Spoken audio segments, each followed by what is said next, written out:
외국인 투자자들 반응은 어떤가요?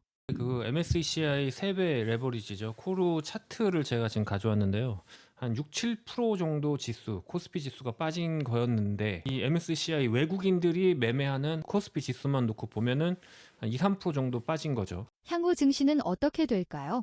굉장히 안 좋은 케이스가 하나 있습니다. 뭐냐면 유혈 사태예요. 증시에는 기본적으로 가장 큰 악재는 유혈 사태가 일어나냐 안 일어나냐, 그게 핵심이 될 것 같습니다. 반대로 국회가 이걸 불법으로 규정을 했으니까 뭐 크게 유혈 사태가 없이 잘 마무리되고, 그 다음에 우리나라는 또 미국과의 관계가 굉장히 중요하죠. 지금 외국인 투자자들이 나가는 게 가장 큰 문제이기도 하고, 트럼프도 지금 미국에서 굉장히 우파 전쟁을 하고 있거든요. 그래서 아무래도 제가 봤을 때는 이제 현 정부는 이제 트럼프 대통령이 1월에 들어오면, 자 이거 봐라, 트럼프 대통령도 지금 미국에서 좌파 척결을 하고 있는데 우리도 괴를 같이 한다, 아마 이걸로 설득을 할 수가 있을 것 같고요.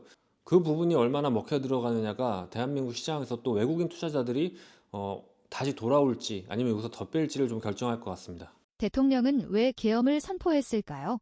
대통령이 왜 계엄을 선포했는지를 제가 그 원문을 봤더니 결국은 그런 것 같아요. 대통령은 이게 중우 정치로 간다고 생각을 하는 것 같아요. 대통령은 지금 민주당이 발목을 잡고 있는데, 그 민주당은 어쨌든 민주주의에 의해서 정권을 잡은 다수당이 된 거잖아요. 근데 다수당이 돼서 민주주의를 조금 훼손하더라도 이 중우 정치를 바로 잡아야겠다고 생각을 하시는 것 같아요. 현 시점에서 가장 필요로 하는 것은 무엇일까요?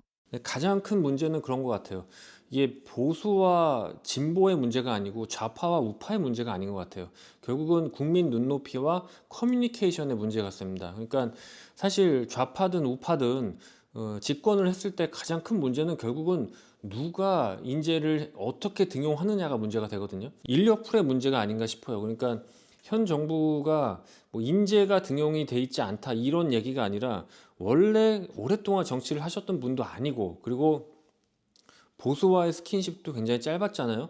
뭐 한 1년이 채 안 되는 상태에서 보수 쪽에 들어가서 정권을 잡았기 때문에 그런 인재 등용과 커뮤니케이션이 좀 잘 안 되고 있는 건가 아닌가 싶습니다. 앞으로의 정치 어떻게 될까요?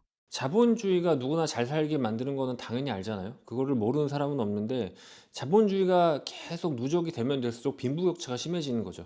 그러니까 보수와 자유진영은 이걸 해결 못하는 원죄라는 것이 분명히 있는 거고요. 진보 진영과 좌파 쪽은 낡은 이념, 뭐 평등을 자꾸 강조를 하는데, 문제는 평등을 강조하면은 정말 다 같이 못 살게 되는 거는 이제 모르는 사람은 없잖아요.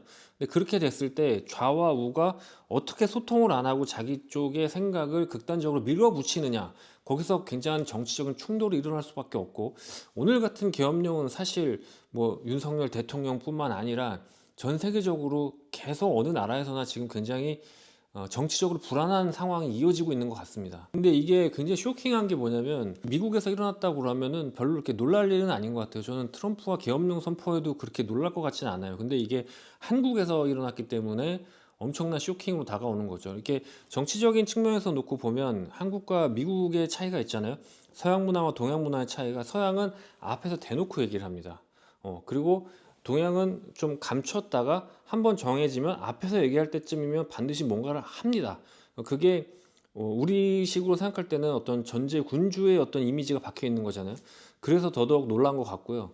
결론적으로는 앞으로 뭐 그렇게 극단적인 일은, 만약에 유혈 사태가 일어나지만 않으면 없을 것 같은 게, 군사 정권 때랑 좀 틀린 게 뭐냐면, 그때는 언론을 꽉 잡고 있었잖아요. 물론 아까 계엄령에 언론 얘기가 나오긴 했지만 국회에서 또 바로 반박을 하고, 그리고 우리나라의 어떤 민주주의 시스템이 잘 돼 있다는 거를 또 역설적으로 증명을 했죠. 3시간 만에 이거를 반대를 해버렸으니까.